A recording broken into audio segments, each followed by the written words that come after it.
올라가니까요. 혹시 내용 듣고 자녀들이라든가 주변에 또 들을 만한 가치가 있다고 생각하시면 제 유튜브 채널을 소개해주면 됩니다.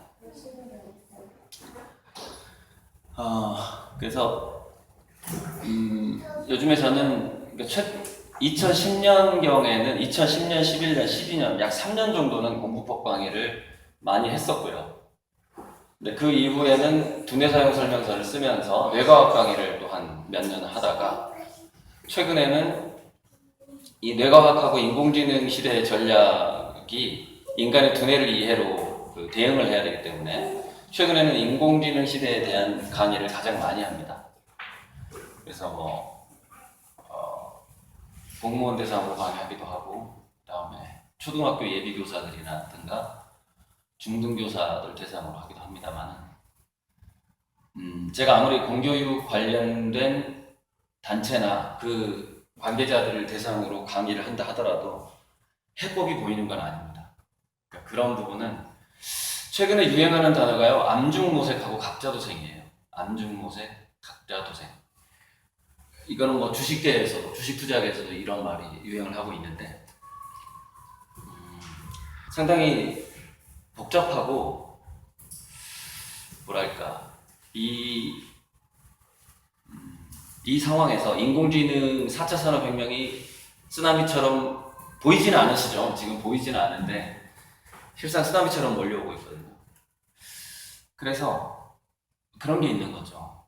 이 상황에서 피난을 가야 되는데, 예전에 뭐 예를 들어서 그 미국에서 핵폭탄이 터지는 영화가 하나 있었는데, 그때 미국 대통령이 무슨 야구 경기장인가에 있었어요. 근데 그 경기장에 핵폭탄이 설치되어 있다는 걸 알게 된 거예요, 미국 대통령이. 그래서 주변에 전혀 알리지 않고 자기들만 도망갑니다. 왜냐면 그게 알려지게 되면 출입구가 막히기 때문에. 그러니까 예전에 뭐 이승만 대통령이 한강 다리 끊고 도망가는 거랑 좀 비슷한 거죠. 그게 암중모색이라는 겁니다. 암중모색. 남들한테 알리지 않고 자기 살궁리를 한다라는 것이죠. 각자도생도 뭐 마찬가지 상황인데, 그러니까 인공지능 때문에 독서 전략, 진로 전략, 자기주도 학습 전략, 이 세 가지가 다 바뀌어야만 하는 상황이거든요. 이 세 가지가. 그러니까 제가 2010년경에도 사실은 좀 다른 공부법 강사들보다는 좀 특이하게 좀 미래지향적인 공부 스타일을 강의를 했는데요. 일단 지금 상황이 이렇습니다. 2017년 현재 상황이 인공지능 로봇이 인간보다 인간의 감정을 훨씬 더 잘 읽고요. 그래서 인간의 감정을 읽고 더 잘 대응을 하고 있고요. 엊그제도 뭐 인공지능이 커즈한테 바둑을 이겼지만, 그때 허사비스가 한 얘기가 있습니다. 인터뷰에서. 알파고는 이미 AI가 아니라 AGI가 됐다라는 말을 합니다. 우리는 바둑을 가르쳐 본 적이 없다, 알파고한테.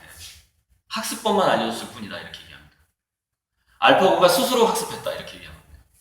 AGI라는 게 Artificial General Intelligence입니다. General. 여기서 General이라는 것은 범용이라고 해석이 됩니다. 범용. 그러니까 무엇에든지 적응할 가능성이 이제 적응하기 시작했다라는 거예요. 꼭 바둑뿐만이 아니에요. 그래서 예를 들어서 바둑을 잘하는 인공지능, 길병원에 들어온 왓슨처럼 병 진단을 잘하는 인공지능, 그 다음에 뭐 제조만 하는 로봇, 지금 이렇게 인공지능하고 로봇이 전부 뿔뿔이 흩어져 있지만, 이게 하나로 통합되면서 그 중심에 AGI, Artificial General Intelligence가 그 모든 로봇들을 조정할 시기를 2024년쯤으로 보고 있습니다. 2024년. 그때쯤에는 인공지능 로봇이 이렇게, 예를 들어서 이렇게 얘기합니다. IQ 200을 가진 고도의 전공자 200명을 모은 것보다 더 영리하게 활동할 거라고 지금 추측을 하고 있습니다. 그러니까 우리가 애들을 어떻게 가르쳐야 될지 여기서 이제 생각을 다시 해봐야 됩니다. 특히 어린아이일수록 이제 더 잘 해야 되는 것이죠. 인공지능의 전망은 그렇습니다. 제가 인공지능에 대해서 이제 인공지능만 들어간 저작물만 4권입니다. 제가 최근에 제가 쓴 저작물들 4권이 다 인공지능 관련된 책입니다. 그래서 인공지능에 대해서 정말 좀 우주적으로 연구를 해봤다고나 할까요? 그 무슨 얘기냐면은 인공지능을 간단하게 얘기하자면 우리 인간 지능은 생화학적인 지능입니다. 시냅스 사이에서 화학물질이 왔다 갔다 하면서 지능이 만들어지죠. 근데 인공지능은 광물적이고 전기적인 지능입니다. 반도체죠. 그러니까 화학적인 반응이 잘 안 일어나는 거죠. 그 안에서. 그래서 속도가 굉장히 빠릅니다. 효율성. 생화학적인 반응은 그게 뭐 이거를 생화학 반응을 일으켜서 다시 그걸 전기로 만든 다음에 또 그것을 또 생화학 반응을 일으켜서 또 전기로 만들고 이걸 반복해야 되거든요. 인간의 두뇌는. 전기 신호로 갔다가 다시 그거를 신경전달 물질로 바꾼 다음에 신경전달 물질을 받은 다음에 또 그걸 전기 신호로 만들고 되게 복잡해요. 느려요. 속도가. 굉장히 느립니다. 그래서 그 인공지능이 AGI 이제 제너럴한 지능을 갖게 됐는데 현재 인공지능의 성능은 독서에 있어서도 1초에 약 800만 권의 책을 독파합니다. 1초에. 똑딱 800만 권. 지금 현재 길병원에 와 있는 왓슨이라는 진단 의사가 의학 논문을 읽는 속도가 왓슨이 2분 동안 읽을 수 있는 것을 인간이 읽으려면 200년이 걸립니다. 도저히 상대가 안 되는 거예요. 그러니까 지식에 있어서는 상대가 안 되는 겁니다. 학습, 지식, 응용에 있어서 상대가 안 돼요. 그래서 결국 저는 인간은 2050년경 가면은 거의 어떤 개념이 사라질 것 같습니다. 어떤 개념이 사라지냐면 인간과 일이라는 것의 개념이 사라질 것 같아요. 일이라는 것은 돈을 벌기 위해서 우리가 자기 시간과 노동이라든가 지식을 제공하고 잠시 거기 머물면서 뭔가 활동을 하는 것인데 노동, 지식, 시간을 제공하는 것 자체가 이걸 굉장히 잘하는 겁니다. 인공지능 로봇이. 인간보다 몇백 배 잘하는 거죠. 몇백 배. 미래학자들은 심지어 몇 조 배 잘한다고 얘기합니다. 앞으로 몇 조 배 잘할 거다. 우리가 별로 평소에 쓰지도 않는 그 조 단위 정도로 인공지능이 성능이 좋아질 거라고 얘기하고 있습니다. 그래서 전략이 이렇게 달라집니다. 2050년까지의 전략이 따로 있고요. 2050년 이후의 전략이 따로 있습니다. 근데 2050년을 준비하려면은 2025년까지, 그러니까 앞으로 약 10년간을 어떻게 준비해야 되느냐가 굉장히 중요하죠. 그래야 20, 30년 동안 2050년까지 활동을 잘 하거나, 연착륙을 하는 거죠. 연착륙이라는 개념은 뭐냐면은 자기 생활이라든가 모든 것이 안정화되는 데 있어서 큰 충격 없이 비행기가 이렇게 착륙하는 걸, 비스듬하게 착륙하는 걸 연착륙이라고 하는 거고, 경제 용어이기도 하고, 과학 용어이기도 한데, 경착륙이라는 게 있습니다. 경착륙은 비행기가 난기류를 만났다거나, 기름이 떨어졌다거나, 항공유가 떨어졌다거나, 날개가 고장이 나서 팔찌로 내려오다가 이렇게 뚝 떨어지는 걸 말합니다. 즉, 사람이 죽죠. 그게 경착륙이에요. 그러니까 우리가 앞으로 10년 동안 우리 자신이 그리고 우리 자녀들과 함께 준비해야 되는 건 뭐냐면은 바로 연착륙입니다. 인공지능 시대의 연착륙. 그래서 자기주도 학습에 있어서는 방금 제가 얘기했던 2050년경에는 인간과 일이 별로 이렇게 관계가 없어질 것 같다는 느낌. 그 얘기는 일하는 인간이 사라질 거란 얘기가 아닙니다. 무슨 얘기냐면은 어떤 노동 효율성이라든가 지식 효율성이 있는 일들이 인공지능한테 넘어가게 되면 인간의 일은 어떤 게 인간의 일이 되느냐면은 효율성이라는 단어를 붙일 수 없는 그것과 어울리지 않는 것에서 인간이 일을 하게 됩니다. 그러니까 무슨 얘기냐면은 이런 거죠. 지금 공공근로 같은 거나 비슷한 겁니다. 그러니까 굳이 할머니들을 데려다가 일단 3만 원을 주면서 풀을 뽑게 할 필요가 없거든요.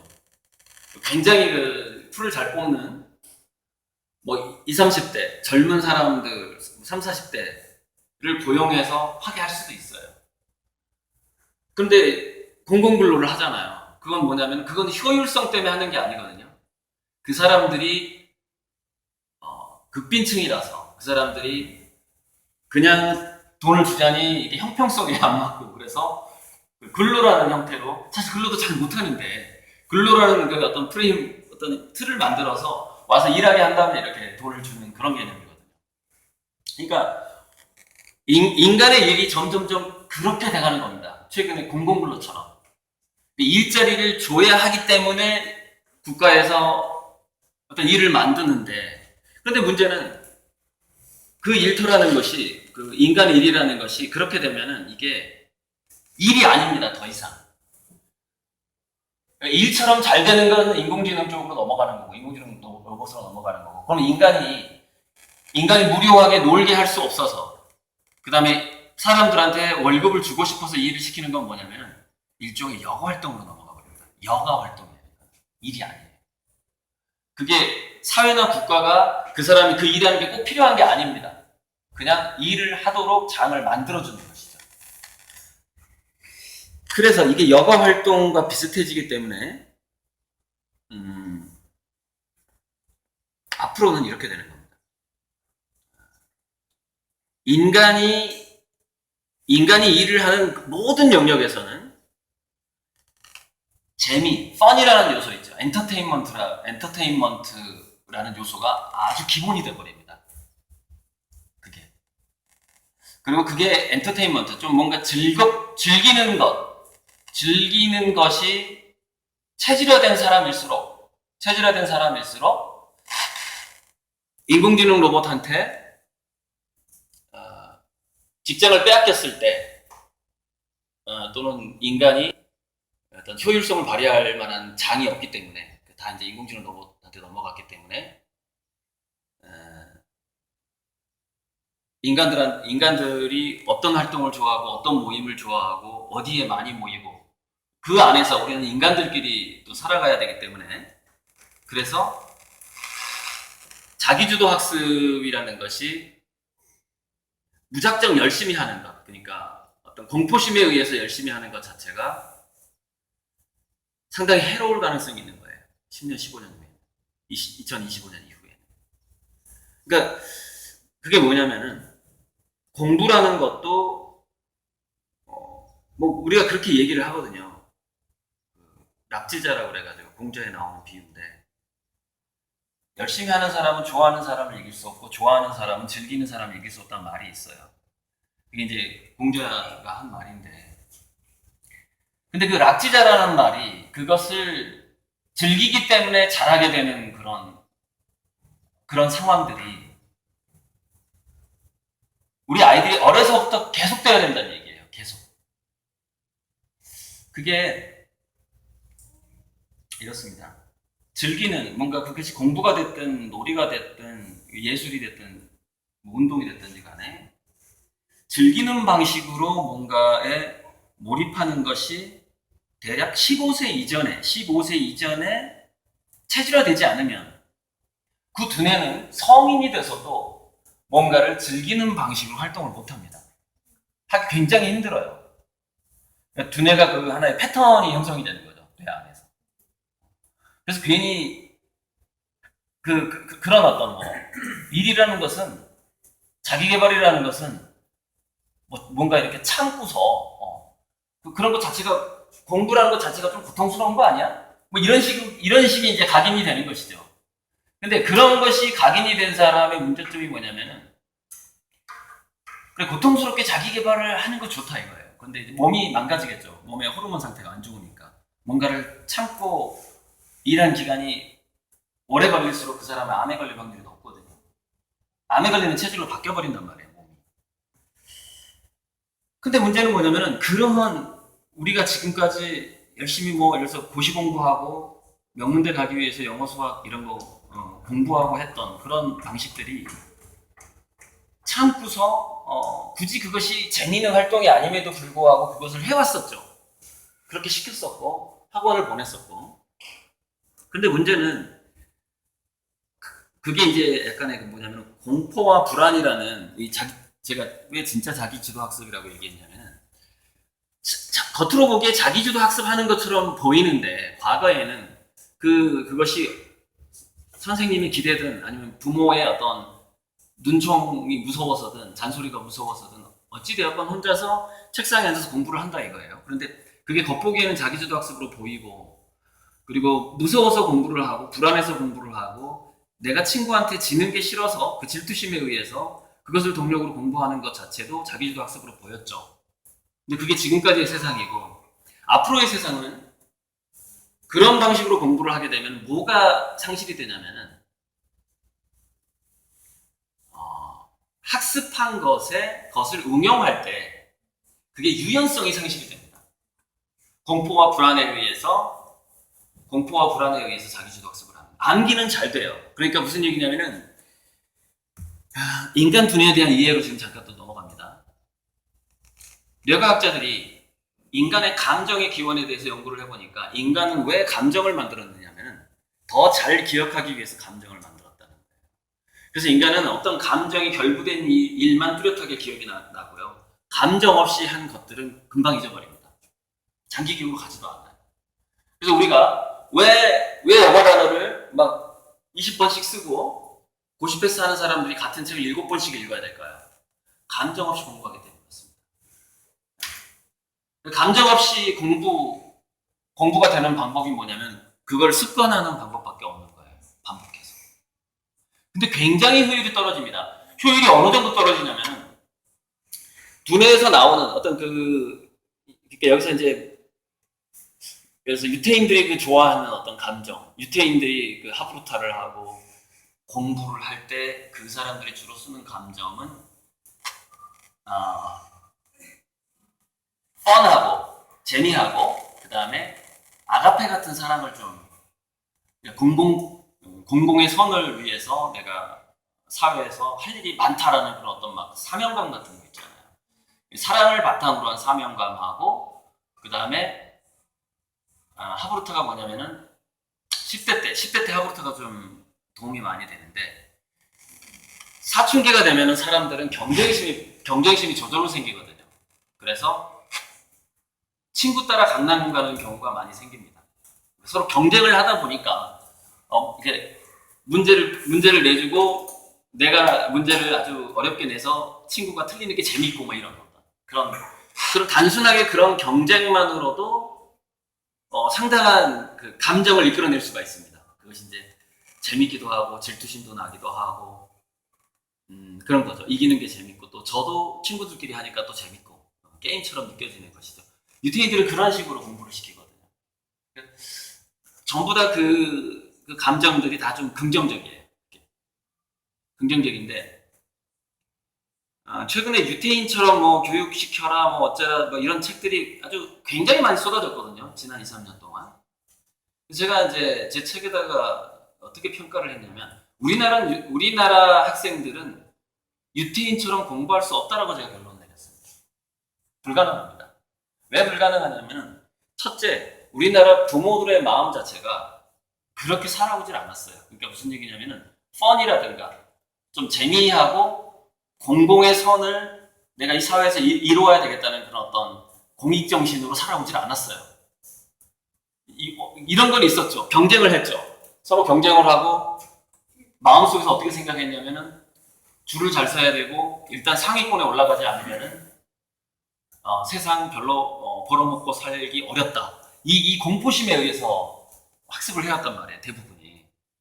아주 뭐 이렇게 상류층 빼고는. 그러다 보니까 그런 마인드가 애들한테 이렇게 전염이 되는 거예요. 전염이.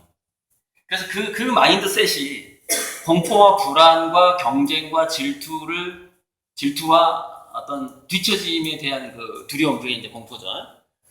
그것을 바탕으로 얘네들이 두뇌가 세팅이 됐기 때문에 거기에 유태인 방식의 펀하고 재미하고 공공의 손이 자리 잡을 수가 없는 겁니다. 마인드셋이. 근데 이 선하고 재미하고 선, 그러니까 펀하고 선이라고 뭐 간단하게 얘기해 봅시다. 이 펀하고 선이 바탕이 되지 않으면은 상당히 두뇌가 어떻게 바뀌냐면은 과거지향적으로 바뀌더라는 거예요. 두뇌가. 즉, 우리가 우리 한국 사람들이 자주 쓰는 말 중에 그 왕년에 아빠는 어떻게 승부했는 줄 알아? 뭐 이런 거 자식 교육할 때 자꾸 과거 얘기를 하는 거예요. 과거 얘기를. 그리고 뭔가 미래를 준비할 때 뭐냐면은 지금 이 세상이라는 게 지금까지 살아왔던 방식과 전혀 다른 방식으로 갈 텐데 그것이 출세가 됐든 뭐가 됐든 전혀 다른 방식으로 갈 텐데 지금까지 잘 살아왔던 사람들을 자꾸 롤모델을 삼으려고 그래요. 그게 공포와 두려움이라는 감정을 바탕으로 뭔가 노력하는 사람들의 특성입니다. 그런데 재미와 공공의 선을 바탕으로 공부하는 사람들은 두뇌가 과거지향적이지 않아요. 주로 미래를 많이 생각하는 경향이 있습니다. 미래를. 그래서 뭔가 새로운 환경이 낯선 환경이 다가왔을 때 공포와 불안을 바탕으로 자기주도 학습하는 애들은 창의력이 죽어버려요. 그 순간. 그러니까 정답이 아니라 피하지를 못합니다. 그러니까 새끼를 찾지를 못한다. 근데 펀하고 선을 바탕으로 해서 이제 그것을 감정적인 용어로 따지자면은 우리 두뇌를 활성화시키는 감정 물질과 기억 물질이 같습니다. 같은 거예요. 우리가 어떤 감정을 느낄 때 두뇌에서 물질이 나온단 말이에요. 그 물질을 가지고 기억을 하는 겁니다. 그래서 감정 물질은 기억 물질과 같다예요. 그런데 그 감정 물질이 나오게 되는 게 가장 많이 나오는 게 공포입니다. 공포. 그거는 우리 인간들이 약자였기 때문에 과거에 맹수라든가 뭐 독검이라든가 독사한테 물려 죽는 사람들을 많이 본 거예요. 도시국가가 형성되기 전에는 많이 죽었죠. 어린애들도 그렇고. 그래서 우리 대부분의 엄마들한테는요, 자녀에 대해서 기본적인 공포심이 깔려 있습니다, 인간. 그래서 본능적으로 모든 엄마들은 자기 자식이 2m만 벗어나면 불안해집니다. 이게 뭐냐면 거의 우리 영장류가 아주 몇백만 년 동안 학습된 거예요. 그걸 참을 수가 없는 거죠. 그래서 그 공포가 가장 강해요. 그렇기 때문에. 근데 공포가 사라지게 되면 그 다음에 가장 강한 게 뭐냐면 쾌락입니다. 쾌락. 인간. 공포 다음에 쾌락이에요. 그 다음에 이제 공포와 쾌락을 뭐 조금 전자는 영어로 희열이라고 좀 말해도 괜찮습니다. 근데 희열과 쾌락은 조금 느낌이 다르죠. 근데 좀 더 뇌과학적인 용어로 하자면 희열은 좀 복잡한 거고요. 이게 약간 고급스러운 단어고 공포와 쾌락 사이에서 인간은 여러 가지 감정들이 듭니다. 예를 들어서 불안과 질투는 공포 쪽에 가까운 반응입니다. 불안, 질투, 또 하나가 뭐냐면은 미안함입니다. 미안함. 이 미안한 감정으로 공부하는 애들이 요새 많습니다. 특히 강남에 많다고 그래요. 강남에. 왜냐면 엄마가 너무 열심히 하는 거예요. 너무 열심히 나를 출세시키려고 노력을 해주는 거예요. 막 가방도 들어주고 막 돈 벌어가지고 뭐 비싼 과외도 시켜주고 미안한 거. 공부 안 하는 게 미안한 거죠. 그래서 공포, 불안, 질투, 미안함 이런 것까지가 좀 부정적인 자기주도 학습의 감정이라는 겁니다. 그런데 미안함 다음에서 쾌락으로 향하는 데 있어서 긍정적으로 돌아서는 감정이 미안함에서 뭐에서부터 시작을 하냐면 그게 감사함입니다. 근데 여기서 우리 부모들이 자기 자녀의 진정한 자기주도 학습을 만드는 데 있어서 굉장히 중요한 것은 뭐냐면은 절대 자식이 부모에게 미안하다는 감정을 갖게 하지 말라요. 이게 원칙입니다. 각 가정마다 행동을 어떻게 해야 될지는 잘 생각해 보셔야 되고, 물론 이 두 가지면은 좋아요. 무슨 얘기냐면은 예를 들어서 이런 겁니다. 공포와 쾌락으로 우리 아이가 아예 쾌락이라는 감정으로 자기주도 학습을 시작했다. 공부가 너무 재밌다. 놀이동산에 그런 애들 가끔 있습니다. 놀이동산에 여러 명 데리고 갔는데 야 놀자 했는데 어떤 애가 영어 사전을 딱 보내니까 나는 영어 사전 보는 게 너무 제일 재밌어요. 엄마 나 제발 나 데리고 저 바이킹 타자고 하지 마세요. 이런 애들 있거든요. 아주 가끔가다 있겠죠. 그게 쾌락입니다. 쾌락으로 자기주도 독서를 학습을 하는 거예요. 그렇게 하거나 굉장히 가장 그 어떤 뭐 바람직한 사례죠. 그렇게 하면 걔는 뭐든지 어떤 새로운 영역을 공부하는 데 있어서 쾌락이라는 것을 쫓으면서 가기 때문에 몰입도가 높고 속도가 굉장히 빨라요. 그 사람을, 그러니까 즐기는 자를 이길 수 없다라는 공자의 말이 맞아요. 절대 이길 수가 없습니다. 학습 효율적인 측면에서. 근데 공포는 긍정적인 공포라는 게 있습니다. 긍정적인 공포. 이게 재밌는 건데, 긍정적인 공포를 가질 수 있는 애들. 제가 지금 진짜 자기주도 학습에서 강의를 하는 겁니다. 그러니까 이런 기대하고 오셨죠? 저 사람은 아마 영어는 이렇게 공부하고 수학은 이렇게 공부하라고 강의할 거다라고 기대를 하고 오셨을지 모르겠는데, 그거 인터넷 치면 그거 강의하는 사람 수두룩합니다. 제 강의는 어디서 듣기 힘든 강의예요. 그러니까 그냥 뭐 기분 나빠도 좀 들어주세요. 쉽지 않으니까. 그래서 긍정적인 공포와 불안은 어떤 식으로 형성이 되냐면, 자, 저변에 그 아이가 자기주도 학습을 하는 감정의 저변에 감사 이후에 감사 다음에 뭐가 있냐면요, 사랑이 있습니다. 사랑. 아까 제가 유태인 공부 마인드에서 공공의 선이라든가 아니면은 특별히 누군가를 사랑하는 대상이 있는 겁니다. 감사보다 약간 더 강조를 합니다. 이게. 감정, 기억물질이 더 많이 나온다는 거죠. 여러분, 단순하게 기억물질이 두뇌에서 많이 나온다고 해서 기억을 더 짧은 시간에 많이 할 거라고 생각하시면 안 됩니다. 기억물질은 상당히 복잡해요. 기억물질이라는 것은 기억을 잘 시켜줄 뿐만이 아니라 두뇌에서 시냅스의 연결을 잘 시켜주기 때문에 이해력을 높여줍니다. 이해력을. 그러니까 공포 불안으로 가게 되면은 이해력이 약해져요. 그러니까 연결망이 약해져요. 단순 기억은 잘하는데. 그래서 고시 패스는 할 수 있지만 고시 패스 한 다음에 변호사 활동을 못하는 그런 상황이 오게 되는 겁니다. 응용력이 없기 때문에. 무서워서 내가 출세 안 하면 뭐 안 될 것 같아서 막 고시 패스를 했다고 쳐요. 시험은 잘 볼 수 있죠. 그러나 사회에 나와서 활동하는 건 전혀 다른 문제입니다. 그것은 두뇌에서 연결망이 있어야 되고 응용력이 있어야 하는 문제이기 때문에 그렇습니다. 자, 그래서 그런 건데, 감사, 사랑, 그 다음에 쾌락 또는 희열. 그래서 공부 희열도란 말이 있거든요. 공부 희열도가 없이는 어차피 공부는 안 된다. 그러니까 되긴 되는데 최고가 될 수는 없다는 거예요. 최고가 될 수는 없다. 그런데 이게 감사, 사랑, 그 다음에 쾌락이라는 것을 주로 감사와 사랑이라는 것을, 쾌락이라는 것을 두고, 그러니까 여러 가지 감정들이 제가 여러 개 이렇게 해놨죠. 여러 가지 감정들이 복합적일 때 두뇌는 자기주도 학습이 가장 잘 됩니다. 그래서 그것도 얘기해야 되겠구나. 그러면은 부모한테 미안해하지 않고 부모한테 감사하는 아이로 기르는 방법은 뭘까요? 가장 기본은 이겁니다. 애들을 무시하라. 그거예요. 애들을 존중하면은 얘는 감사할지 모르는 애가 됩니다. 결과는 굉장히 나빠져요. 지금이 인공지능 시대이기 때문에 그렇습니다. 옛날 같았으면 안 그랬어요. 근데 앞으로는 그렇지가 않아요. 자, 자식을 무시하라는 얘기가 뭐냐면은, 항상 내가 가장 사랑하는 존재지만 그 부모가 자기 자신을 더 사랑한다는 느낌을 계속 줘야 됩니다. 애들한테. 자기 인생을 사는 데 있어서 가장 관심이 많다는 느낌을 계속 줘야 돼요. 특히 엄마. 아빠는 좀 제발 그렇게 하지 말라고 해도 그런 사람들이 많으니까. 근데 엄마가 문제거든요.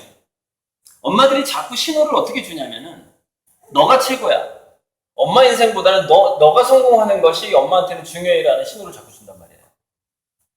이렇게 되면 그 아이는 자라면서 감사하기보다는 미안해하는 아이로 바뀌어버립니다. 엄마한테 미안해서 공부해야지. 근데 응용력은 엄청 안 생기는 두뇌가 되거든요. 자, 공포와 불안을 긍정적으로 활용하는 방법은, 두뇌는 뭐냐? 그 복합적인 감정을 다 활용하는 건 뭐냐? 감사와 사랑과 쾌락이라는 것이 저변에 깔려 있는데, 어떨 때 공포와 불안까지 자기 에너지를 쓸 수 있냐면은 용기가 있을 때 그것을 자기 에너지로 쓸 수 있습니다. 용기. 무슨 얘기냐면 저지르는 거예요, 얘가. 자꾸 나 뭐 할래? 막 큰 소리 치면서. 그러면서 꿈이 굉장히 또 커. 꿈이 굉장히 커. 그러면은 얘가 긍정적인 것을 바탕으로, 그러니까 부모가 자기 자신을 더 사랑해야지 얘가 긍정적인 것을 바탕으로 공부하는 애가 됩니다, 기본적으로. 그걸 바탕으로 자꾸 이제 그 격려를 해주고 얘가 용기를 갖게 막 만들어주는 거예요. 그럼 얘가 그걸 바탕으로 해서 자기는 큰 꿈을 이룰 수 있다라고 생각을 한다거나 그렇게 되거든요. 그렇게 바뀌거든요. 그러니까 야, 그거 안 돼. 그거 아무나 하는 거 아니야. 이런 얘기라든가. 야, 우리 집이 가쁘냐? 네가 그쪽 진로로 가게. 이런 얘기를 듣게 되면 얘는 용기가 이제 확 깎이게 되는 거죠. 그러니까 용기가 없기 때문에, 용기가 깎이게 되기 때문에 주로 미안함과 불안함이라는 두 감정 사이에서 뭔가를 두뇌를 굴리게 됩니다. 굉장히 효율이 떨어지죠. 두 가지를 해버리는 거예요. 얘 부모한테 감사하게 만들어버리고요. 그러니까 엄마가 엄마 자신을 위해서 사는 모습을 계속 보여주는 겁니다. 내가 항상 세컨드야. 자기는 맛있는 거 있는데 엄마가 먼저 먹어. 이상하게. 절대 사과가 있는데 가장 맛있는 부분 사과를 엄마가 먹어. 그리고 너는 있잖아. 여기 가운데 사과 갈비나 좀 뜯어라고. 갈비 딱 나는. 정반대로 하죠. 엄마들이. 굉장히 안 좋은 일을 만듭니다. 그러니까 미래 사회에 있어서. 그렇게 하면 안 돼요. 맛있는 걸 먼저 먹어야 돼, 부모가. 그래서 약간 경쟁하는 듯한 느낌. 이렇게 피자 같은 거 딱 오면은 그 위에 그 토핑 중에서 가장 맛있는 부분 엄마가 먼저 먹는 거예요. 이렇게. 같이 이렇게. 왜냐면 요즘에는 애들이 많이 없지 않습니까? 많이 없다 보니까 부모가 약간 그렇게 해줘야 됩니다. 그래서 같이 사춘기 아이들인 것처럼 해줘야 돼요. 그래야지 얘네들이 그 어떤 그 경쟁심이 좀 생기는데 그런 경쟁심이라는 게 약간 긍정적인 불안입니다. 긍정적인 불안이고 또 이제 얘가 연기와 꿈이 커졌을 때 감사와 미안함이 아닙니다. 이제 엄마한테 미안할 필요 없잖아요. 엄마는 자기는 자기를 위해서 살잖아요. 그죠? 엄마 인생 엄마 인생이자. 내가 왜 미안해요? 나 이제 내 인생 살아야 되니까 바쁜 거죠. 엄마는 무슨 좋은 자원이 있으면 자기가 먼저 가질 사람이야. 나 줄 사람이 아니야, 엄마는 지금. 근데 가끔 가다가 엄마가 실수하는 척 하면서 뭘 주네, 자기한테. 고마운 거죠. 무슨 얘기냐면은, 자, 학원비 같은 경우에도 어떤 식으로 전달이 돼야 되냐면은, 엄마가 이번에 말이야, 무슨 자격증 과정 좀 들어가려고 하는데, 심각한 거 아니어도 됩니다. 화훼 강사반 이런 것도 괜찮아요. 거기 가려면 돈이 얼마 드는데 말이야. 얼마가 모자르네. 그러면서 어떡하지? 얘 성적 걱정할 때 엄마는 엄마 걱정하는 거예요. 나 취미 활동 해야 되는데 돈이 모자르네. 막 이러는 거죠. 나 석사학위 이번에 받아야 되는데 엄마. 근데 엄마가 하고 싶은 게 너무 많은데 지금 약간 좀 고민을 좀 하고 있는데 이 돈을 어디 쓸까 좀 고민을 하고 있는데 내가 이거를 몇 개월 후에는 이 돈을 꼭 써야 되거든. 너 잠시 빌려줄까 학원비? 이런 식으로. 언제 갚을래? 이런 식으로. 대학교 가서 갚을래? 그러니까 이런 학원비를 전달하는 과정 자체가 이게 되게 고마워야 되는 거예요. 이게 당연해버리면 안 되거든요. 그게 당연해버리면 공부가 안 됩니다. 뭔가 문제가. 이게 잘 돌아가는 두뇌가 안 되는 거예요. 어쨌든 이제 조금 약간 세밀하게 예를 들자면 그런 거고. 그래서 얘가 꿈이 크면은 더 저지르고 더 도전을 하려고 하기 때문에 실패에 대한 두려움이 생기는 겁니다. 그런데 그거는 뭐냐면은 이미 긍정적인 바닥 위에서 공포를 느끼는 거예요. 부정적인 바닥에서 공포를 느끼는 거하고 달라요. 얘는 감사와 사랑과 쾌락이라는 것을 바탕으로 해서 공포를 느끼는 거기 때문에 여러분 이게요. 이게 그 이순신 장군의 사즉생 생즉사하고 완전히 똑같은 심리입니다. 그러니까 전쟁터에서 왜 죽고자 하면 살 것이고 살고자 하면 죽을 것이다라는 얘기가 실제로 왜 맞냐면요. 죽겠다고 마음먹게 되면은 그 순간에 칼과 창과 활이 덜 무서워집니다. 덜 무서워져요. 그리고 살겠다고 생각하면은 상대방의 공격이 더 무서워지게 되거든요. 근데 무서운 것이 두뇌에서 바탕이 되게 되면은 인간의 두뇌는 어떻게 되냐면은 감정을 처리하는 중뇌와 간뇌. 간뇌는 사실 우리 그 생명작용부죠. 심박동이라든가 이런 거를 조절해주는 게 간뇌잖아요. 간뇌인데 간뇌가 꼭 그것만 조절하는 게 아니고 저는 언젠가 증명될 거라고 보는데 인간의 간뇌는 약간의 미래 예지 능력이 있습니다. 몇 초 먼저 어떤 0. 몇 초 먼저 미래를 보는 능력이 있어요. 그게 이제 서부의 그 총잡이 이런 실험에서 나오는데 무슨 얘기냐면은 아주 고수들은 무술의 고수들은 상대방이 공격하기 약 0.2초, 0.0 몇 초 전에 그 공격 모습이 보인대요. 시간을 앞질러 가는 겁니다. 그래서 고수들은 절대 이거 총잡 절대 안 져요. 그 왜 안 지나 봤더니 상대방의 행동이 먼저 보이는 겁니다. 시간적으로. 아주 약간 먼저. 그러니까 이게 뭐냐면은 말도 안 되는 것처럼 받아들이시는 분 계실 텐데 이 우주 자체는요. 이 평행우주라고 그래가지고 여러 가지 어떤 현상들이 좀 모자이크처럼 짜여져 있어요. 과거, 현재, 미래가. 그래서 그게 과거, 현재, 미래라는 것이 딱 일직선으로 가는 게 아니라 조금 이렇게 섞여 있습니다. 그래서 그런 현상이 가능하거든요. 이제 뭐 상당히 이제 여기에 관해서는 또 다음 얘기를 할게요. 그래서 자 이제 가보자고요. 그래서 그 꿈이 크고 용기가 있고 죽고자 했을 때는 간뇌하고 중뇌하고 전두엽 사이에 그 혈액순환하고 신경망 자체가 원활하답니다. 원활해요. 근데 참 여러분 그 무술의 고수들을 보면은 모든 방어가 무의식적인 방어를 합니다. 즉 전두엽을 거치지 않습니다.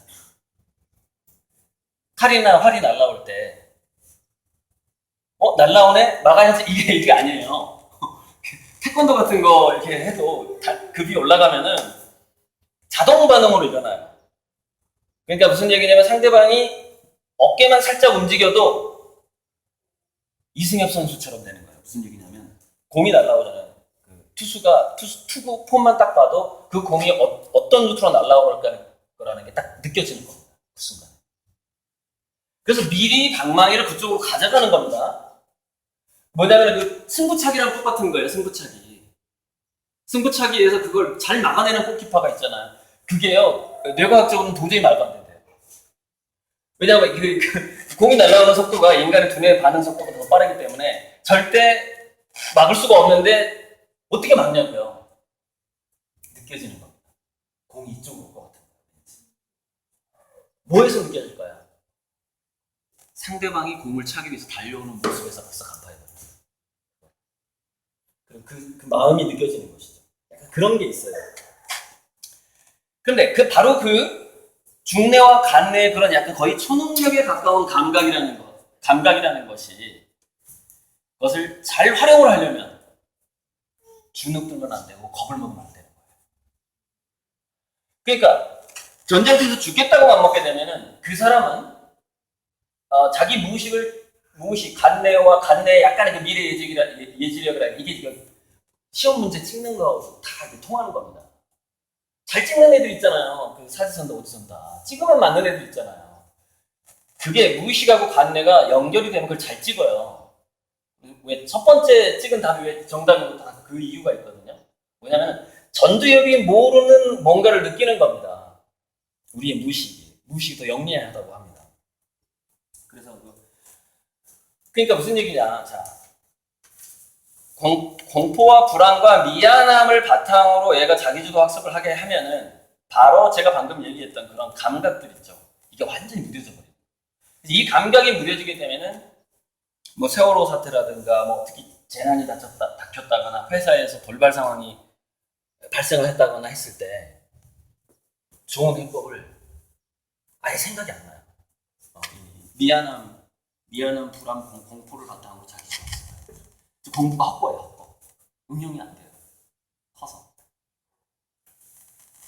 최근 LG인가 어떤 우리나라 대기업에서 스펙 태클이라는 면접 원칙을 집어넣었는데, 스펙 태클이 뭐냐면은 자기가 외국어 시험을 몇 점 굉장히 고득점을 했고 또는 명문대로 나왔고 이런 이야기를 자소서나 면접에서 하면 마이너스 3점에서 마이너스 5점을 줍니다. 자기 자신의 과거에 대한 자랑을 전혀 못하게 합니다. 전혀. 문제는 면접 때예요. 면접 때. 자, 과거지향적인 두뇌를 가지고 있다면, 그 사람이 과거지향적인 두뇌를 가지고 있다면 대답 자체가 과거지향적으로 나갑니다. 면접관이 뭔가를 물어봤을 때. 그러니까 그 두뇌의 원래 그 마인드셋이라는 거, 원래 그 패러다임이라는 것을 한계를 벗어날 수가 없는 거죠. 그래서 자꾸 옛날에 그 자기가 뭘 해서 잘했다 이런 얘기를 자꾸 하고만 싶어지는 거예요. 근데 면접관들은 뭘 보냐면 상당히 미래지향적인 대답을 하는가를 보는 거예요. 미래지향적인 대답을 하는 것이 더 창의적인 것이고요. 아무래도. 근데 얘가 과거지향적이라 그러면은 자기는 과거에 이렇게 잘난 짓을 한 적이 있다, 뭐 했다, 과거지향적으로 얘기하면은 그게 자기는 굉장히 그 면접관들한테 어필을 한다고 생각을 하는데, 면접관은 어떻게 생각하냐면은 얘는 기본적으로 창의적인 두뇌가 아니구나. 뽑지 말아야 되겠네. 아주 심플하게 생각합니다. 아주 간단해요. 그게 과거지향적 두뇌인가 미래지향적 두뇌인가의 차이예요. 대답에서 나와버리는 겁니다. 그게 그 상태가. 그래서 이제 절대 진짜 자기주도 학습을 하도록 유도하는 것이 굉장히 중요하고, 이제 그 키는 그 분기점은 아이들이 엄마한테 미안한 마음을 절대 갖지 않도록 하고 감사한 마음을 갖도록 하게 되면 그 분기점에서 긍정적인 방향으로 애들은 마인드가 세팅이 됩니다. 어쨌든 해주시고, 독서 같은 거, 독서하고 진로 얘기를 좀 해볼게요. 독서 같은 게 이게 참 골치가 아픈 게, 대학교 갈 때까지는 우리가 추천 도서를 무시할 수는 없어요. 그게 왜냐하면 국어 지문에 나올 가능성이 있고 또는 사회라든가 사탐 과탐의 그 배경 지식으로 쓰이기 때문에. 하지만 지금 만약에 초등학생 정도라면은 미래의 어떤 명문대 입시라는 것은 분명히 바뀐다라고 얘기를 할 수가 있습니다. 바뀐다. 최근에 입사시험하고 대학에서 면접을 할 때 필수적으로 물어보는 게 하나 있거든요. 그게 뭐냐면은 너는 무엇의 달인이냐를 물어봐요. 너는 뭐의 달인이냐. 그래서 그거 플러스 점수를 줍니다. 같은 점수라면은 나는 무언가에 어느 정도 뭐에 굉장히 예전에 몰두를 해가지고 거기서 실력이 이 정도까지 왔어요라고 얘기하는 애들을 뽑습니다. 더 몰입 능력이 있다고 보는 것이죠. 그래서 수시 입학 제도가 부유층을 위한 제도가 돼버린 거예요. 부유층을 위한 제도. 그러니까 무슨 얘기냐면은 노출이 안 돼요. 중산층이야. 뭔가에 얘가 달인이 되기 위한 어떤 그 기초 노출이 안 돼버리는 거예요. 주변에 그리고 굉장히 고수라든가 뛰어난 지인들이 별로 없어요. 중산층 밑에는. 상류층들은 풍부합니다. 이모, 삼촌, 옆집 아저씨 이런 식으로. 그래서 그런 롤모델을 보면서 상류층 애들이 뭔가에 더 달인이 되고자 하는 동기부여의 기회가 더 많아요. 그러다 보니까 면접 방식이 점점 상류층 애들을 뽑는 방식으로 바뀌어가고 있는데 불행하게도 이게 앞으로 바뀌지 않습니다. 점점 그렇게. 그게 왜 그러냐면 일종의 진로 전략이라고 볼 수가 있는데, 한마디로 얘기하자면 그게 어떤 인프라의 차이래요. 인프라. 그 아이가 자라는 환경 자체에 창의성이라는 것은 그 모든 인프라의 총합이라는 겁니다. 총합. 그래서 우리가 입학사정관제가 처음에 나올 때 사실은 굉장히 안 좋은 의도의 의도로 시작하긴 했어요. 예일대에서는 이렇게 시작했답니다. 예일대하고 하버드 같은 두 군데가 두 가지 목적이 있었다고 합니다. 유태인들이 너무 많이 합격을 합니다. 그래서 유태인들 좀 조금 뽑을 방법이 없나? 이걸 연구하기 시작했어요. 이게 하버드인가 예일인가 뭐 그래요. 예일대에서는 뭘 연구했냐면, 아니 부모가 그 대학을 나왔으면 좀 요즘에 그 귀족노조처럼 그 귀족노조 자식들이 그 입사하는 걸 더 쉽게 해주자 이런 얘기 나오잖아요. 그것처럼 부모가 그 학교를 나왔으면은 그 자식들한테 좀 입학할 때 추가 점수를 주라는 요구가, 그 동문들의 요구가 빗발치는 겁니다. 근데 그걸 공식적으로 해버리면은 이게 학교 이미지가 굉장히 안 좋아지거든요. 그래서 이거를 비공식적으로 어떻게 동문들의 자녀를 더 뽑을 수 있는 방법이 없을까? 이거 하고요. 유태인들을 어떻게 하면은 조금만 뽑을까? 해가지고 입학사정관제 슬슬 이제 정시에서 입학사정관제 뭐 여러 가지 요소를 본다 하면서 뭐를 도입하냐면은, 그러니까 우리나라의 그 지역균형 제도를 도입한 거예요. 그러니까 히스패닉 몇 프로, 유태인 몇 프로 해가지고 그 유태인을 뽑는 대신에 다른 인종들을 더 뽑는 방식으로 유태인의 그 포션을 줄여버리는 거죠. 그 방법을 도입합니다. 그리고 입학사정관제를 하면서 그 보면 다 나오잖아요. 부모가 어느 학교 나오는지 다 나오잖아요. 서류에가 플러스 점수 암묵적으로 주는 거. 이렇게 시작했어요. 입학사정관제. 그랬는데 아무튼 처음에는 그렇게 시작했는데 이제 그게 좀 긍정적인 면을 보이기 시작한 게 소수민족을 할당해서 뽑았더니 그 사람들이 도저히 명문대 올 애들이 아닌데, 그러니까 우리나라도 지역균형을 좀 늘려야 됩니다. 애들이 아닌데 온 거예요. 근데 얘네들이 1, 2학년 때는 성적이 안 오르더래요. 근데 3, 4학년 때부터 성적이 좋아지더래요. 3, 4학년 때부터. 이제 어느 정도 공부에 적응하는데 한 2년이 걸리는 거예요. 원래 공부 못하던 애들이었으니까. 근데 졸업하고 나서 효과가 더 좋은 거예요. 어떻게 되냐면은 얘네들이 졸업을 하더니 낙후된 지역에 가서 그 사회를 개발하는 활동을 하더라는 거예요. 그래서 어떤 사람이 그 일종의 지역균형 선발과 소수민족을 명문대에서 뽑아줬을 때 그 국가 전체에 미치는 GDP가 15%까지 될 거라고 주장하는 사람이 있습니다. 왜 그러냐면은 범죄율이 떨어집니다. 그 지역에. 걔가 좋은 데를 나와서 그 지역에 가서 봉사활동을 하면은 애들이 범죄율이 줄어들고 뭔가 사회적인 그 나쁜 것들이 많이 줄어들게 되는 거예요. 그리고 좋은 것들은 증가하게 되고 다양성이 높아지고. 아무튼 그런 식으로 해서 전혀 예상하지 못했던 입학사정관제 효과가 나타나기 시작하면서 자리를 딱 잡아버린 겁니다. 그 출발은 어떤 의도였는지가 상관이 없는 거예요. 효과가 좋은 거예요. 예, 그렇게 된 거죠.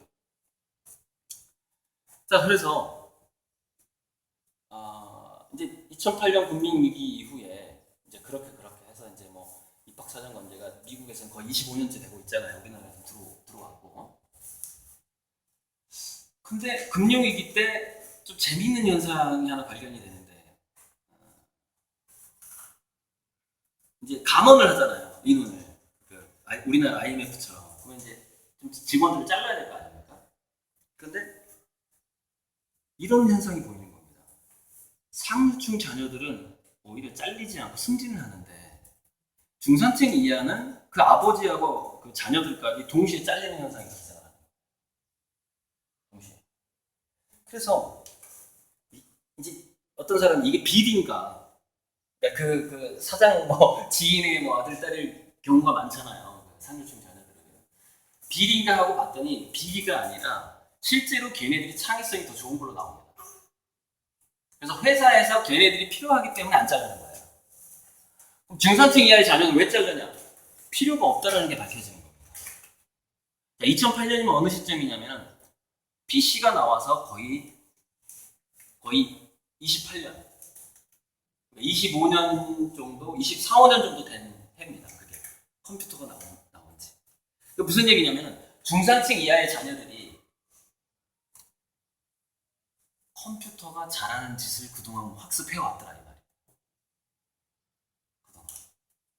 그게 2008년 금융위기 이후에 미국의 중산층이 급속도로 몰락하게 된 이유가 뭐냐면 거냐면 중산층 이하의 가정에서 교육비를 굉장히 많이 쓴 겁니다. 교육비를. 많이 썼는데 걔네들이 학습해 왔던 것이 컴퓨터가 대체할 수 있는 방식의 교육을 너무 많이 받아봤어요. 근데 상류층 애들은 그럼 왜 안 잘렸느냐? 걔네들이 그 어떤 학습을 해왔던 그 분위기라든가 이런 것들이 좀 더 자유롭고 걔네들이 그 자랐던 환경 자체가 인프라가 풍부하고 하다 보니까 컴퓨터가 잘하는 그 능력 말고 다른 능력이 또 있는 거예요. 다른 능력이 또 있는 겁니다. 그래서 안 잘리게 된 겁니다. 그러니까 지금 이게 컴퓨터 시대만 와도 중산층 이하의 그 자녀들의 그 어떤 이 자기 주도 학습이라는 게 이게 무용지물이 된 상황이 있었습니다. 미국에서. 이게 이제 우리나라에 넘어옵니다. 지금 넘어오고 있어요. 네. 그래서 저는 이렇게 좀 그걸 이제 그 바벨 전략이라고 하는 건데 시간이 이제 거의 다 됐고 이제 뭐 10분에 끝나니까요. 만약에 여러분께서 배고픈 거를 좀 견딜 수 있고 하다면 저는 여기서 7시까지 강의를 해도 됩니다. 여기가 좀 오픈을 해준다면 저는 스탠딩 강의로 한 4시간 정도 연속으로 하기도 합니다. 쉬었다 하면 뭐 20시간 더. 그래서 제가 이제 중고등학생들한테 직접 강의를 할 때 이렇게 얘기합니다. 공부를 잘하는 그룹하고 못하는 그룹을 좀 다르게 얘기합니다.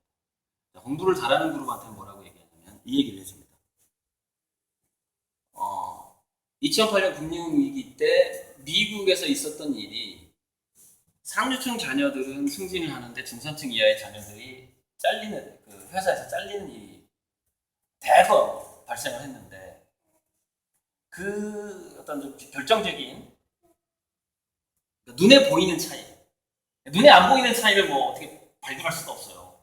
뭐 할아버지, 그 아버지까지 추적해가지고 그 아버지의 그 직업과 인성을 다 조사할 수는 없으니까 딱 봤을 때 눈에 보이는 차이가 뭐였냐면은 전공이 다양하더래요. 상류층 애들은. 그러니까 학부, 석사, 박사 이렇게 받고 학위를 또 받는데 학위가 약 5개쯤 되더랍니다. 근데 중산층 이하의 자녀는 돈이 없다 보니까 아이들이 그 공부를 할 20대도 대학 졸업하고도 한 10년간 더 공부할 수 있잖아요. 35세까지. 근데 그때 밀어주질 못하는 거예요. 엄마 나 유학 가고 싶어. 예를 들어서 뭐 좀 더 하고 싶어. 더 하고 싶었는데 돈이 없는 거예요. 저도 돈이 없어가지고 이제 오늘 이 자리까지 오게 됐는데 유학도 못 가고 이제 제가 안 가긴 했지만 안 가고 저는 결혼했다가 이제 이혼을 했거든요. 그래서 이나게 돼서 이제 저 70년생이에요. 48입니다. 한국 나이로. 이 나이에서 딱 돌이켜 보니까 유학보다 이혼이 더 나았다라는 생각이 드는 거예요. 저를 훨씬 더 영리하게 해줬어요. 그리고 그 인생의 어떤 그 비밀을 깨닫게 해줬고 여기 권하는 건 아니고요. 제가 특수하게 좀 그랬다는 거고요. 그러니까 이게 뭐냐면은 그 뭔가 제가 그랬잖아요. 감정 얘기했잖아요. 감정. 인간은 어떤 굉장한 감정이 일어날 때만 두뇌가 개발이 되거든요. 그러니까 저한테 그 이혼이라든가 뭐 갈등, 그다음에 그 지금 제 딸이 중3인데 따로 살아요. 뺏겼죠, 제가. 저는 비정규직 프리랜서여가지고 엑스와이프는 정규직이었고 그래서 뺏겼는데 어쨌건 이제 앞으로 친하게 지낼 겁니다. 왜냐면 애가 지금 미술학원을 다니는데 저도 미술대학 나왔어요. 결국 저랑 같은 동료 화가나 동료 디자이너로 활동을 할 게 뻔하기 때문에 이번 중3 방학 때부터 저한테 와서 조금씩 배우기로 했어요. 그 입시에 관련된 거. 제가 이제 전주역 건너편에 저는 12년 동안 무료로 애들을 과외를 했습니다. 영어하고 미술. 13년째 되니까는 누가 공간을 줬어요. 그 리스를 한복의 황희슬 대표가 자기 건물인데 거기서 애들을 가르쳐라 해가지고 한 35평짜리 제 미술 학원이 생깁니다. 거기서 이제 무료로만 가르칠 건데 이제 거기 와서 이제 딸이 이제 배우게 되는 거죠. 제가 이제 그 무료로 과외를 시작한 것은 딸하고 헤어지고 나서 내가 다 남의 집 애들한테 잘해주면 우리 딸이 안전할 것 같다는 왠지 그런 생각이 들더라고요. 그래가지고 딸하고 따로 살면서부터 다른 집 애들한테 잘해주기 시작했죠. 돈 없으면 대부분 무료로 가르쳐주고 이렇게 했었죠. 아무튼 자, 그래서 이렇게 되는 거죠. 공부 잘하는 애들한테는 일지망 이지망을 고민하지 말라고 그래요. 왜 그러냐면은 어차피 지금 이 시대는 네가 대학을 합격한 다음에 어느 과로 먼저 가든지 상관이 없다. 어차피 넌 전공을 5개를 해야 돼. 천천히 그냥 느긋하게 생각해. 그러니까 너가 좋아하는 그 5개 전공 중에서 제일 싫어하는 과로 가도 돼. 그냥 나중에 그 4개를 어차피 전공을 다 해야 되니까 이렇게 얘기를 하는 거죠. 그래서 그리고 지금부터 5배를 해야 된다고 제가 얘기를 합니다. 그 단순하게 컴퓨터가 나왔던 때하고 또 틀려요. 인공지능 시대. 그러니까 5개 정도의 전공을 5배 정도로 공부를 하라고 얘기를 합니다. 그 정도 돼야만이 뭐가 되냐면은, 그러니까 여러분들 자녀가 중고등학생, 뭐 초등학교 고학년 이상이 되면은요, 자녀들만 모인 특강을 또 모셔주세요. 이게 엄마들한테 하면 역효과납니다. 애들한테 직접 얘기해야 되거든요. 엄마한테 하면 야, 엄마 가서 해야 되는데 그럼 얘는 더 공부 안 해요. 그 절대 이걸 전달하지 마세요. 이거 굉장히 안 좋은 겁니다. 전달하지 마. 직접 저한테 얘기를 듣게 하면 됩니다. 그 공부 못하는 애들한테 제가 뭐라고 할까요? 손기술 익히라고 했습니다. 손기술. 향후 50년간은 인공지능 로봇이 예를 들어서 알파고 같은 그 머리만 브레인만 있는 인공지능은요 원격으로 가능하잖아요. 그래서 이거는 값이 싸요. 재료비가 안 드니까 통신만 하면 되니까 5G잖아요. 5G 지금은. 그러니까 미국에 있는 인공지능을 한국에서 쓸 수 있다 이 말이에요. 우리가 원격으로. 구글 인공지능은 미국에 있고 우리는 한국에서 써요. 실제로 그렇게 하고 있습니다. 가격을 다 공짜로 할 수 있어요. 문제는 뭐냐면은 로봇을 만들려면 재료비가 든다는 거예요. 그 공장이 있어야 돼. 그러다 보니까 그 MIT의 메카피 교수가 그렇게 얘기하잖아요. 화이트 칼라가 먼저 실업자가 된다. 화이트 칼라가. 직접 노동을 하는 사람이 먼저 실업자가 된다. 그럼 누가 나중에 실업자가 되느냐? 손기술이 있는 사람이 나중에 실업자가 된다는 것이죠. 그게 향후 50년간입니다. 그러니까 공부를 5배 강도로 5가지를 하거나 아니면 손기술 익혀라 이렇게 얘기하거든요. 이 중간이 뻥 뚫리는 겁니다. 이 중간은 뭐냐면은 굉장히 이제 불안한 상황이 되는 거죠. 직장을 계속 옮겨야 되거나 아예 취직을 못 한다거나, 예를 들어서 비싼 학비를 내고 대학까지 나왔는데 회사는 갈 수가 없는 겁니다. 5개 이상 전공한 애들이 수두룩한 거예요. 그리고 이제 그런 해외의 인재들이 한국에 들어올 수도 있어요. 이제 왜 그럴까요? 언어의 장벽이 무너져 버리거든요. 구글에서 지금 5개 국어 정도를 통역을 하고 5개 국어 정도 통역기는요 지금 이미 관광지에서 쓰이고 있거든요.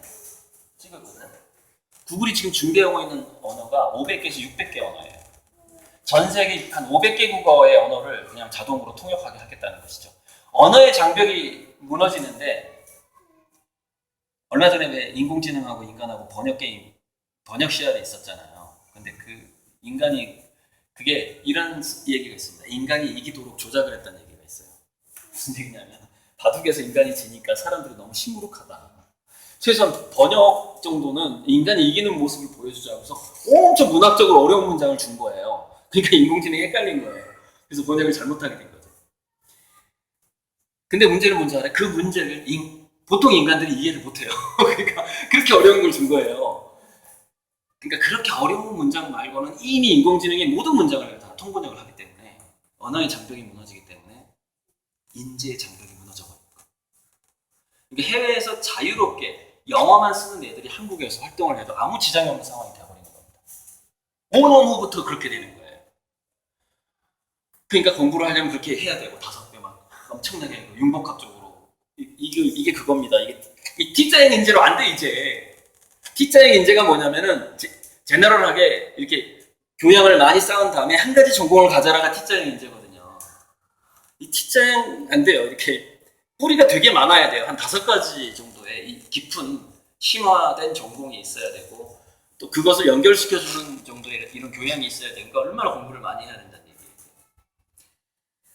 독서 같은 경우에는 이렇게 됩니다. 독서 전략이라는 거는 이게 이제 진로 전략이고요. 지금 진로라는 게 개념이 여러 개를 다 해야 돼요. 상황에. 그래서 그 여러 개를 직업이라는 것이 어느 것 하나하나 이렇게 있는 게 아니라 이렇게 될 가능성이 많으니까 2000년대생 이후는요 2년에 한 번씩 직업이 바뀐대요. 거의 대부분 프리랜서가 되는 겁니다. 여기서 조금 일하다가 그 다음에 여기서 일하고 이렇게 되는 거예요. 그러니까 문재인 대통령이 비정규직의 정규직화 얘기하는데 몇 년 후면 아마 쑥 들어갈 가능성이 많습니다. 전 지구적인 트렌드는 모든 사람의 비정규직화예요. 모든 사람의 프리랜서고요. 그게 전 지구적인 트렌드입니다. 자, 그래서 독서 같은 경우에는 이 전략을 보면은 좀 이렇게 골고루 읽는 게 맞긴 맞는데 인간이 책을 읽는 시간에 한계가 있잖아요.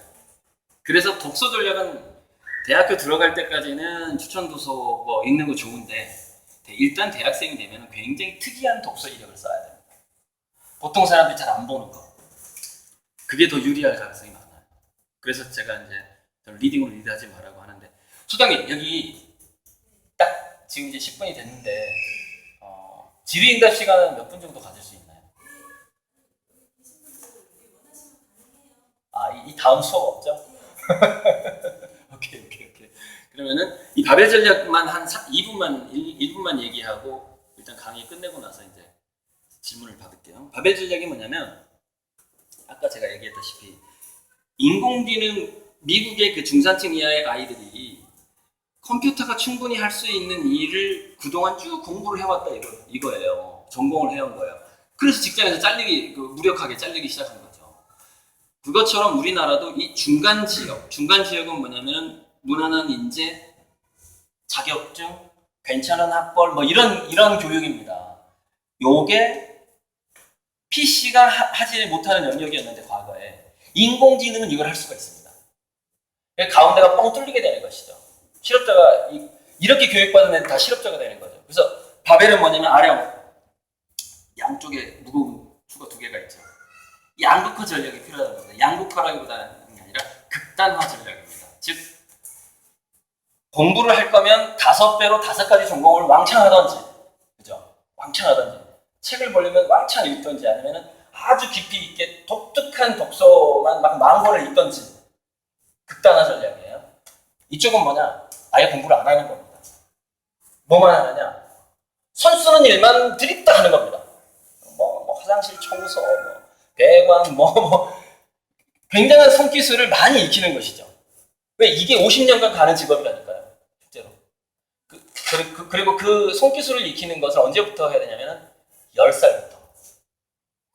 그러니까 10대 때 뭔가에 노출이 돼야만이 그 분야에서 굉장한 고수가 되기 때문입니다. 인간의 두뇌는 15세만 넘어가면 제너럴하게 바뀌어버려요.